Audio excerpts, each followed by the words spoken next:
Donc l'idée, ça va être d'appréhender la matière de spécialité, l'appréhender de façon globale et en vous disant, si je choisis cette matière de spécialité, c'est déjà que je suis plutôt bon dedans, que j'ai quand même quelques notions, que ça me plaît et que c'est dans ça que je vais travailler. C'est dans ce domaine-là que je vais travailler. Donc réfléchissez le choix de votre matière de spécialité dans cette optique-là, en sachant que maintenant, le choix de la matière de spécialité conditionne votre procédure, donc le choix de la procédure. Et ça a du sens aussi, et c'est pour ça que je trouve que ça a vraiment un intérêt, parce que moi j'avais pris, je me souviens, droit de la famille et procédure pénale, ce qui n'a absolument rien à voir, je pense que vous êtes tous d'accord avec ça. Le truc, c'est que quand je me suis retrouvée en cabinet, je me suis rendu compte qu'en fait, du coup, je connaissais bien le droit de la famille, mais alors la procédure civile, je connaissais absolument rien.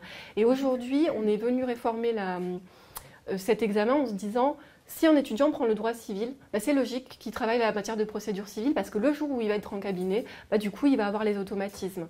Moi, je ne savais pas ce qu'était une notification, une signification, parce que je ne l'avais pas travaillé, en fait. Que quand on travaille sa matière de procédure, déjà, ça veut dire qu'on est un bon juriste.